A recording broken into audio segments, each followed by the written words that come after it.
The question here is, can I really run a marathon at this stage of life? So, my answer is yes, definitely anyone can run.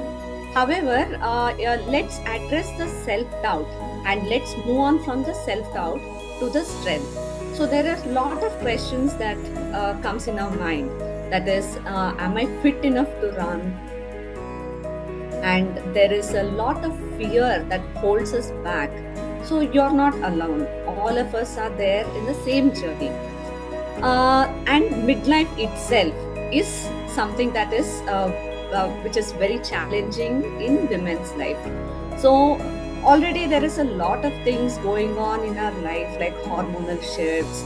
There's low energy, there is slower recovery, there is weight gain, muscle loss, aches and pains, lifestyle diseases. There's plenty of things that is going on.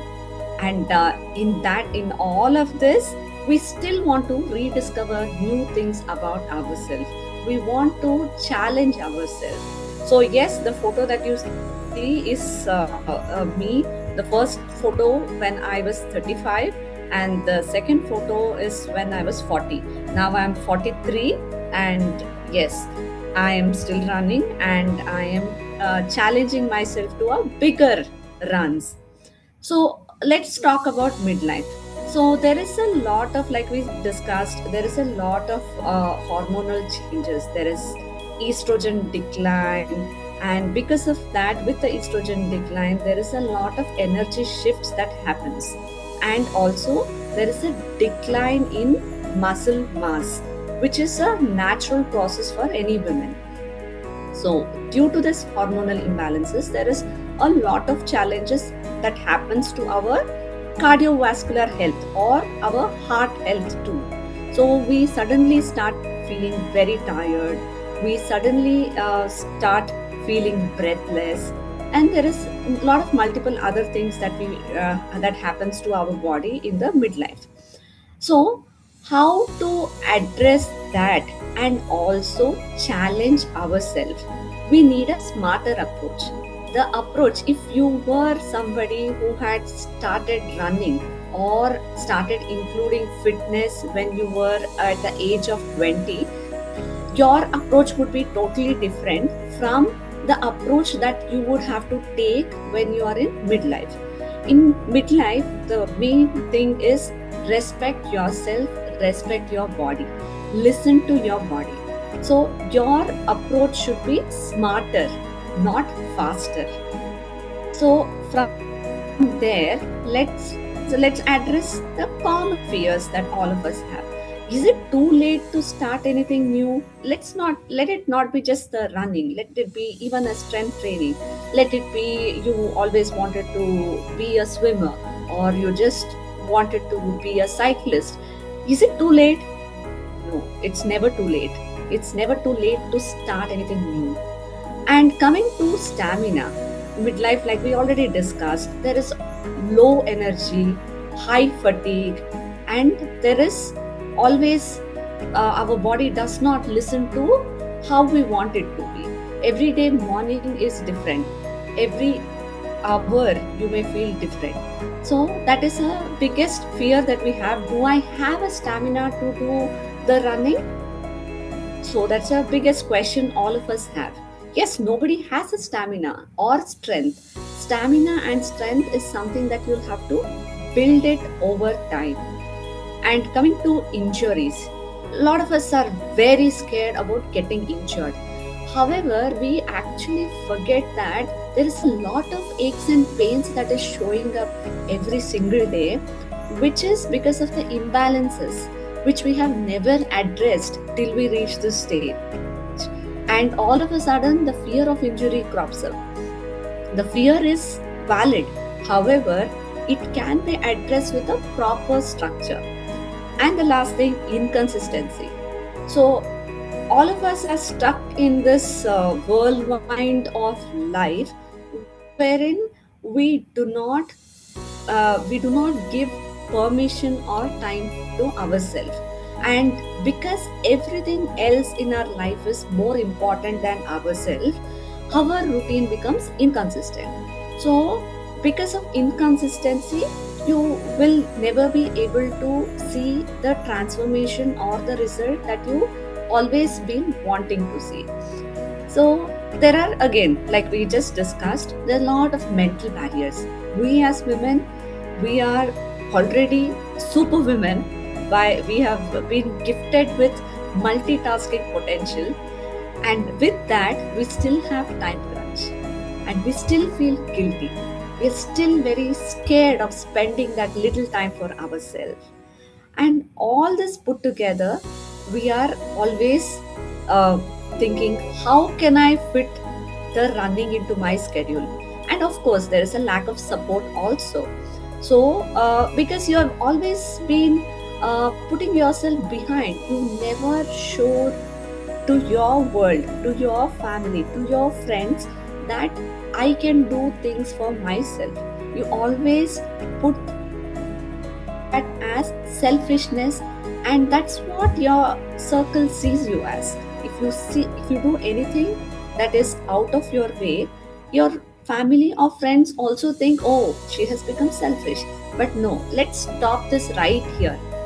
There is this analogy of an oxygen mask. All of us might have heard it. So when you board a plane, when a air hostess is demonstrating the emergency protocol, the one of the instructions that they say is, when there is a drop in oxygen, the oxygen mask will drop. First, wear your oxygen mask before you help anybody else wear, or help your family member wear an oxygen mask. You have to put on your oxygen mask. So that analogy is so beautiful, and it applies to all of us women here. So all of us, first, we put on the oxygen mask to everybody, every single person, not just the family members, the bigger circle, the friends, the society, the work, the colleagues, everybody. But we do not have oxygen mask for ourselves. Isn't that something that we'll have to actually start thinking toward? If you take care of yourself, you can take care of your family, your society, your community. Let us start addressing all those mental barriers one by one. Now, let me talk about my journey. So, I was never an athlete. From the school days, I was never into any form of sports. I was told when I was 13, when I was 12, I joined a residential school. And when they did all the physical assessments and everything, I was petite and I was short statured. So my physical education teacher, she stabbed me telling that this girl is not fit for sports. This was when I was in sixth grade. So that kind of stayed in my mind for good.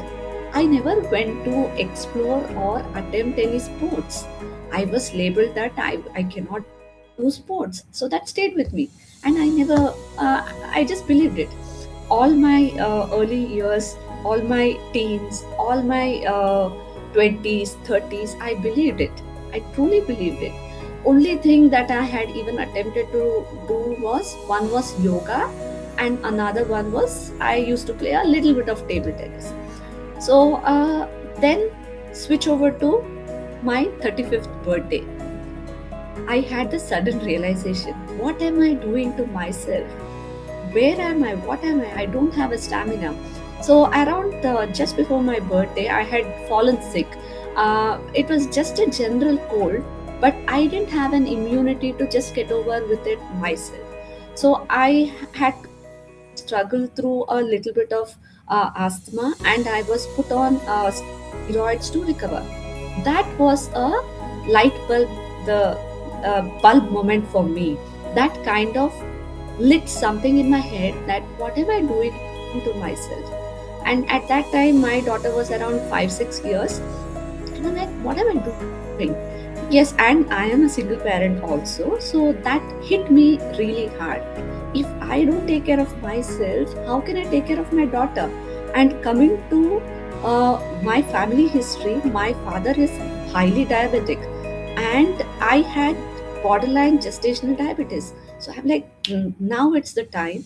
It's just literally on my birthday, I decided I need to change my life on my 35th birthday. And that is when I started going to yoga regularly. And it happened that there was one Himalayan trek that was happening at the same time. So I didn't think much. I was not fit at all.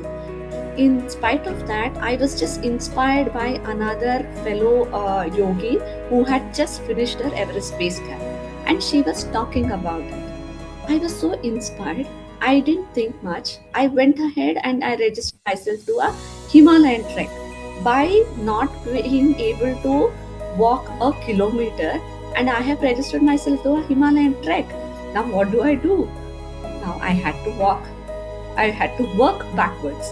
From there on, so the photo that you see, this is my first Himalayan trek in Valley of Flowers. I was suffering. Though you see a smile, there was a lot of pain behind that smile. I was not fit enough to do this Himalayan trek, but I was just bold enough to do it. That's a stupid thing. I wouldn't suggest that to anybody. However, that started my journey. This Himalayan trek had this 5 kilometer run to be presented as your fitness. Sorry, it was not for this Himalayan trek, it was for the next one. So I started working backwards.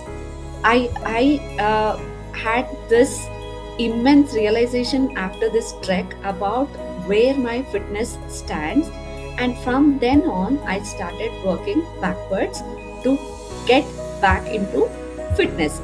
By 35, I had already started seeing a lot of changes in my body composition, in my energy levels, everything. And that's where my journey started. So then, once I'm back from this trek, another 6 months later, I registered myself to another Himalayan trek. And now I wanted to go back to the Himalayan trek much fitter than how I was. So from there, I started including my journey of running. First, I started walking. I just mindlessly I was walking. So 1 kilometer became two, two became three, then the three to five, five to 10, just the brisk walk. I kept doing that for at least 3 to 4 weeks. Then slowly I started adding the runs. So before even I started adding runs, what I had done is I had hired a fitness trainer because, like I told you already, I was never into fitness, so I didn't have stamina to even brisk walk. So I hired a personal trainer to learn the strengthening and to get stronger every day. So from there and from there on, what has happened is it's been 8 years since I'm running and started off small with 5K runs, and now I am comfortably running 50 kilometers. And this year I'm challenging myself to do something called Kardungla Challenge, wherein I will be running in Ladakh mountain in the Kardungla Pass. So that is the challenge that I'm taking up. Every day you have to add it up little by little and challenge your body and challenge yourself. Coming back to what you can do to start running, like I already told, walk run method. You'll start with walk run and you start small and you slowly build the consistency. It is always consistency over the speed, discipline over anything else. You just have to start showing up yourself every single day.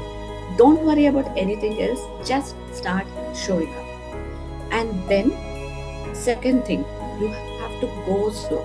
There is no quick fix method for anything, be it running, be it strength training, take it what may, there is no shortcut. Be it even fat loss, there is no shortcut to fat loss, or you cannot do spot reduction of fat. So that is a myth. There's no possibility of a spot reduction of fat. So everything has to go slow. Go slow, focus on your breath. So first thing that we as runners we always say, listen to your footsteps, listen to your heartbeat. So we mostly tend to avoid listening to any music while running or walking. Reason being, we want to connect with ourselves. When you connect with ourselves, the progress is much better. You can disconnect yourself with a lot of music or whatever that suits you, maybe a podcast or a music. However, the connection goes missing. So, at least in the early phase of your progression to running, my suggestion is connect with yourself, connect with your breath, connect with your footsteps, connect with your heartbeat. So, the progress happens naturally. So you cannot just. I have heard plenty of people, men and women, telling that, oh, every day I walk for 1 hour and I think I am doing the best for myself. It is absolutely not the best thing that you are doing unless you are adding strength training to your routine. Strength training is must. It is non-negotiable at any stage of life. It is especially for women. Reason being, with our estrogen decline, what we discussed, there is a decline in muscle. So when there is decline in muscle mass, naturally our bones and joints starts taking up the load, and it is very natural for us to start feeling joint pains, start feeling knee pain, start feeling the back pain. All these pains, where was this? It was all of a sudden in the midlife. Every day you get up, oh, my shoulder is paining, oh, my elbow is paining, what happened to my back? So your routine would have been the same for the last 10-15 years, but all of a sudden what changes is your body, your hormones. That is what changes. So there, like I already said, strength training is non-negotiable for every single person, be it a man or a woman. It is compulsory. 2 to 3 times a week, you will have to focus for yourself to strengthen yourself. Let it be a gym training, let it be Pilates, let it be, the body weight training, but there should be some resistance training and the strength training that happens on a regular basis to challenge your muscle. So, if you understand the anatomy of how your body is made, so under your skin there is a layer of fat, and under that there is a layer of muscle, and under the muscle there is bone, and rest of the this thing. So, if there is if your muscle gets weak, the load is completely onto your bone. So if your bone, so the bone also gets weaker for us, isn't it? So osteoporosis, you must have heard about osteoporosis. So there is a decline in the calcium level with our perimenopause and menopause. So the bone naturally is getting weaker. Unless we add it up with strong muscles, the bone becomes more weaker. So at least a small set of circuit. So I have mentioned few exercises. If you are not going anywhere, at least these exercises are must every alternative day. That is squats, lunges, calf raises, wall push-ups, and planks. So that includes your full body workout. But I would suggest that always be under supervision, if possible, in a gym, or you can do a body weight training, or you have a coach for yourself, and try and do the strength training with them to see more benefit. But unless you're doing strength training, I wouldn't want anybody to start running. It does not work that I start running and then after running for 3 months or 6 months, then I add strength training. No, I would rather have it the other way, that I start strength training first and then add running slowly to my routine.